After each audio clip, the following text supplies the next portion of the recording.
Hello friends, तो आज हम पढ़ेंगे variation of resistance with temperature. ठीक है, तो इसकी इक्वेशन स्टार्ट करते हैं। R equal to R naught into 1 plus alpha delta T. ठीक है, तो यहाँ पे अब हम इन टर्म्स को समझते हैं। R क्या है, आर नोट क्या है, 1 क्या है, अल्फ़ा डेल्टा टी क्या होता है। इसको हम R naught into 1 plus alpha delta T को हम लिख सकते हैं टी माइनस टी नोट। ठीक है, तो आर क्या है, रेजिस्टेंस एट एनी टेम्परेचर। किसी भी टेम्परेचर के ऊपर जो रेजिस्टेंस निकालनी होगी हमें क्वेश्चंस में या फिर हमें दी होगी, तो वो क्या होती है, आर। ठीक है, ऐसे ही आर नोट की बात करें, जो रेजिस्टेंस बेस टेम्परेचर पर होती है, रेजिस्टेंस एट बेस टेम्परेचर, और हम ये भी कह सकते हैं रेजिस्टेंस एट 0 डिग्री सेल्सियस। ठीक है, और अब बात करते हैं टी की। टी क्या होता है, कोई भी जनरल टेम्परेचर, कोई भी हो सकती है वैल्यू हमें। ठीक है, और अब बात आती है अल्फा की। Alpha is the temperature coefficient of resistance. Temperature coefficient of resistance. तो ये एक फॉर्मूला है R equal to R naught into 1 plus alpha delta T, जिसके अकॉर्डिंग टेम्परेचर के साथ रेजिस्टेंस क्या करती है, चेंज। तो हम अल्फ़ा को और देखते हैं कि अल्फ़ा सिग्निफाई क्या करता है। Alpha significance, significance of alpha. If alpha के 3 केस होंगे, देखो, पॉजिटिव हो सकता है, नेगेटिव हो सकता है या 0 हो सकता है। अल्फ़ा पॉजिटिव क्या सिग्निफाई करता है, अल्फ़ा पॉजिटिव सिग्निफाई करता है इफ टेम्परेचर इंक्रीज होगा तो रेजिस्टेंस भी क्या होगा, इंक्रीज। नेगेटिव का मतलब increase in temperature leads to decrease in resistance. जे अगर टेम्परेचर बढ़ेगा तो रेजिस्टेंस बढ़ेगा, कब, जब अल्फ़ा पॉजिटिव होगा। इसका एग्जाम्पल होते हैं कंडक्टर्स।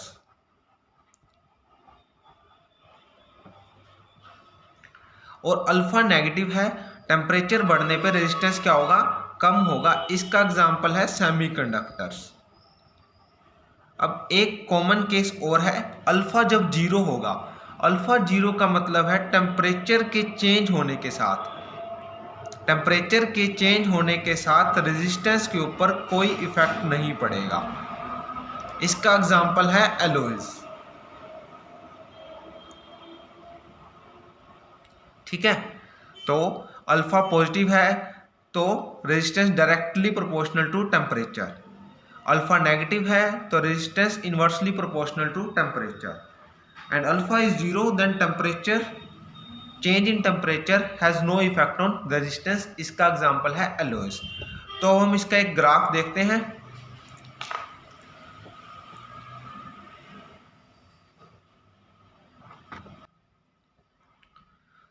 तो अब हम देखते हैं इसका ग्राफ, रेजिस्टेंस वर्सेस टेम्परेचर का ग्राफ। तो R equal to R naught into 1 plus alpha T. हमने बेस टेम्परेचर जब टी नोट वो 0 ले लिया, तो उस वजह से ये T माइनस 0 होकर T आ गया। तो R equal to R naught plus R naught alpha T. तो ये इक्वेशन R वर्सेस T का हमें ग्राफ बनाना है। किसका, R वर्सेस T यानी टेम्परेचर का। तो ये ग्राफ कैसा बनेगा, स्ट्रेट लाइन बनेगा up to a temperature 700 degree Celsius. तो उसकी अभी हम इसको बनाना ड्रॉ करते हैं। y is equal to m x plus c. तो यहाँ पे m क्या होता है, slope. R naught alpha is the slope of R T graph. ठीक है, R naught is the intercept and t is the x axis, r is the y axis। ठीक है। तो हमने इसको प्लॉट किया तो ये स्ट्रेट लाइन आया कहाँ तक, 700 डिग्री सेल्सियस तक। ये पॉइंट है intercept, that is R naught. And इसका स्लोप की बात की जाए तो वो कितना है, आर नोट अल्फा और tan थीटा। 700 डिग्री सेल्सियस के बाद ये ग्राफ स्ट्रेट लाइन नहीं रहता, ये चेंज हो जाता है क्वाड्रेटिक इक्वेशन में, जिसे हम बाद में एक्सप्लेन और भी करेंगे। a plus B T plus C T square, ये इस रेजिस्टेंस क्वाड्रेटिक इक्वेशन को फॉलो करने लग जाती है। ठीक है। तो अब हम इसी लाइन का कि ये ग्राफ एक स्ट्रेट लाइन है और इसका स्लोप रहता है कांस्टेंट, तो हम इस चीज़ का फ़ायदा उठाते हुए डिफ़िकल्ट न्यूमेरिकल्स को भी काफ़ी इजीली कर सकते हैं। ठीक है। अब हम चलते हैं इसी से रिलेटेड एक न्यूमेरिकल पर, इसी इक्वेशन से रिलेटेड। बट उससे पहले आपको एक छोटी सी चीज़ पता होनी चाहिए, जब तक अल्फ़ा नेगेटिव कहा ना जाए तो हम उसे क्या मानते हैं, पॉजिटिव। ठीक है। तो अभी एक क्वेश्चन दिया हुआ है, V I graph for a conductor at temperature T1 and T2 as shown in figure. V I graph दिया हुआ है यानी वोल्टेज एंड करंट का। ठीक है, as shown in figure. Now हमें ये बताना है T2 minus T1 is proportional to. तो हमारे पास जो हमने एक इक्वेशन देखी थी अभी, R equal to R naught into 1 plus alpha delta T, या टी भी कह सकते हैं डायरेक्टली, जब बेस टेम्परेचर 0 हो जाएगा। और दूसरा हमें एक ये पता होना चाहिए, tan थीटा होता है perpendicular by base, which means V by I graph का स्लोप हमें क्या देगा, रेजिस्टेंस देगा, जो कि tan थीटा के इक्वल होती है। और हमें ये भी एक फॉर्मूला पता है पहले से, V equal to I R होता है, तो R क्या हो जाएगा, V अपॉन आई। तो अभी हम इस चीज़ का यूज़ करेंगे और उससे क्या करेंगे, इस क्वेश्चन को सॉल्व करेंगे। जैसे बात करें T1 के लिए, हम देख रहे हैं tan theta, V I graph का tan थीटा क्या देगा, R1। इसमें किसी को डाउट होना नहीं चाहिए। यहाँ से देख सकते हो V by I equal to क्या होता है, R। तो V बाय आई और इसका स्लोप यानी tan थीटा, जो किसके इक्वल होगा, R1 के। अब R1 की बात की जाए तो R1 is directly proportional to T1। अब हमें क्या करते हैं, T2 के लिए ऐसे लिखते हैं, T2 का स्लोप एंगल की बात की जाए, T1 के लिए तो ये एंगल थीटा था, बट T2 के लिए ये थीटा है, तो ये वाला एंगल कितना हो जाएगा, 90 माइनस थीटा। पूरा एंगल 90, जिसमें से वर्टिकल से देखा जाए तो थीटा है, तो हॉरिजॉन्टल से एंगल लेना होता है स्लोप का, जो क्या हो जाएगा 90 माइनस थीटा। तो हम T2 के लिए इक्वेशन बना रहे हैं tan 90 minus theta which is equal to R2 and directly proportional to T2। tan 90 minus theta होता है cot theta. Cot theta is equal to R2 which is directly proportional to T2। हम इसको first equation का कह देते हैं। ये हो गई हमारी फर्स्ट इक्वेशन, ये हो गई सेकंड इक्वेशन। ठीक है। तो अब हमें चाहिए T2 माइनस T1। तो हम क्या करते हैं, इसको इससे लिखने से पहले हम R1 की वैल्यू को कैलकुलेट करते हैं। R1 की वैल्यू क्या होगी, R note into 1 plus alpha T1। ठीक है। ऐसे ही R2 क्या हो जाएगी, R note into 1 plus alpha T2। तो अब हम R2 माइनस R1 करेंगे। ठीक है। तो उसके लिए मैं थोड़ा R1 को आपकी ईज के लिए और थोड़ा एक्सपेंड कर देता हूँ, R note plus R naught alpha T1। मैंने सिर्फ इस R नोट को अंदर ब्रैकेट के मल्टीप्लाई कर दिया है, R note plus R naught alpha T2। इसमें किसी को कोई डाउट होना नहीं चाहिए। ठीक है। तो अब हम इसको आगे सोल्व करते हैं। हम करते हैं R2 माइनस R1, यानी इसको मान लिया जाए थर्ड इक्वेशन और इसको मान लिया जाए फोर्थ इक्वेशन। तो हम 4 माइनस 3 करते हैं, ठीक है। या फिर आप ऊपर वाली इक्वेशन का भी यूज कर सकते हैं। तो अब मैं फोर्थ में से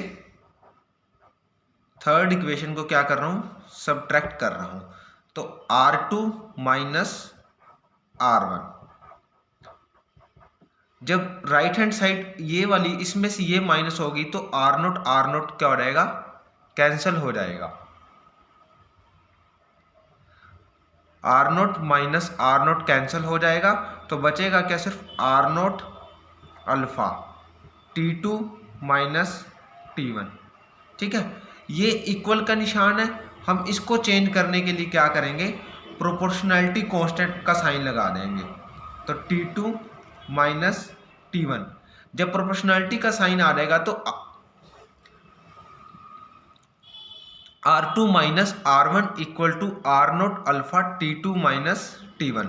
तो हमने क्या किया, इक्वल के साइन को हटाकर प्रोपोर्शनैलिटी का साइन लगाया है, तो जो ये कांस्टेंट टर्म है R नोट अल्फा वो हट जाएगी और सिर्फ क्या बचेगा, T2 माइनस T1।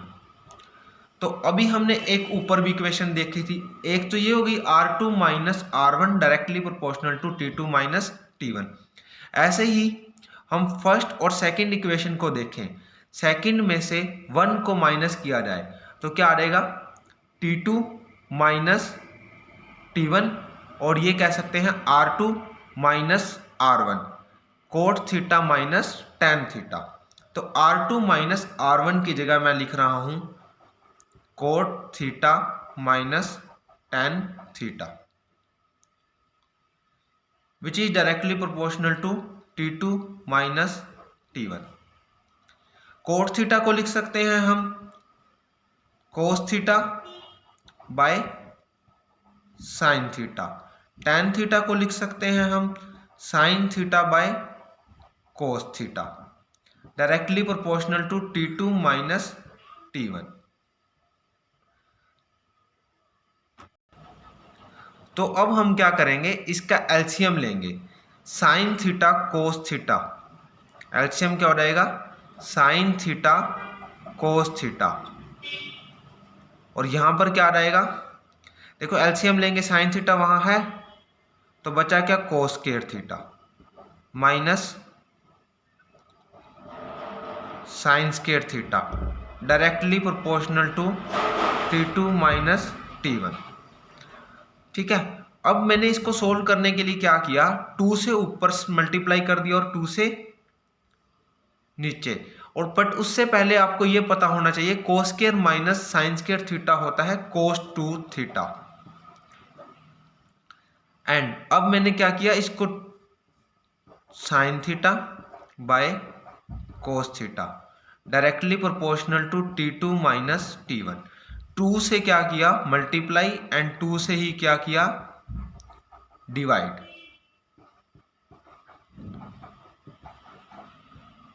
तो ये क्या बन जाएगा 2 cos 2 theta by 2 sine theta cos theta directly proportional to T2 minus T1, right hand side वाला सेम रहेगा। तो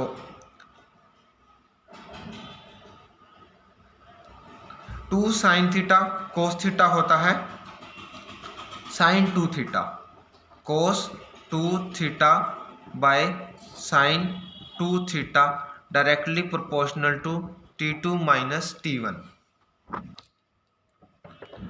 तो cos 2 theta by sine 2 theta which is equal to cot 2 theta directly proportional to T2 minus T1। आप ये वाला 2 लिख सकते हैं यहाँ पर, बट वही बात है कि हमें किसके सिर्फ हमें क्या बताना है, प्रोपोर्शनैलिटी में बताना है, 2 क्या है कांस्टेंट, तो हम उसको इन्वॉल्व नहीं कर रहे। तो मैं इस न्यूमेरिकल को दोबारा से एक बार फटाफट रिपीट कर देता हूँ ताकि आपको अच्छे से समझ आ जाए।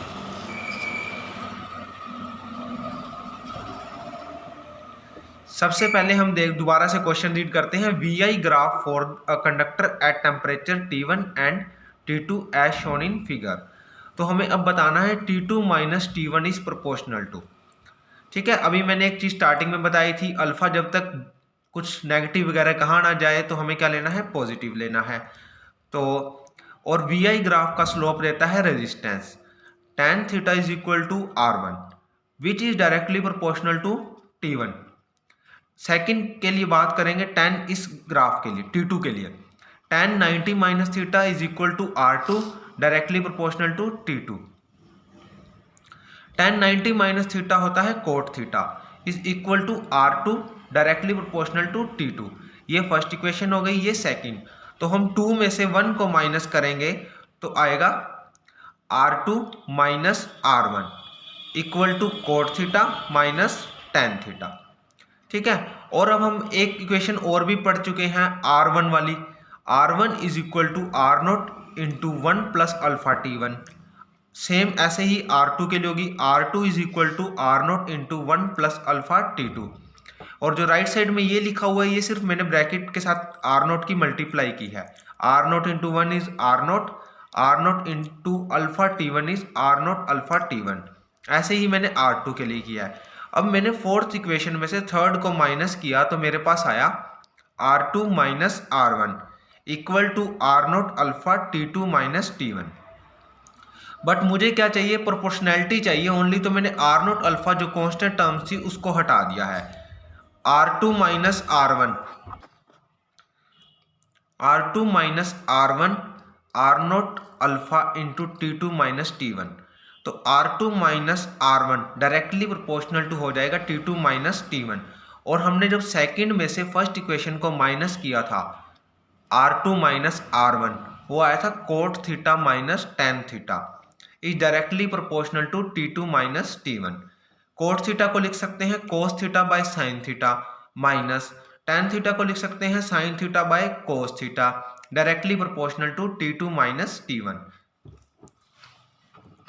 तो अब मैंने उसका एलसीएम लिया और हमारे पास आ गया sign theta by cos theta और ऊपर आ जाएगा कोस square theta minus sine square theta.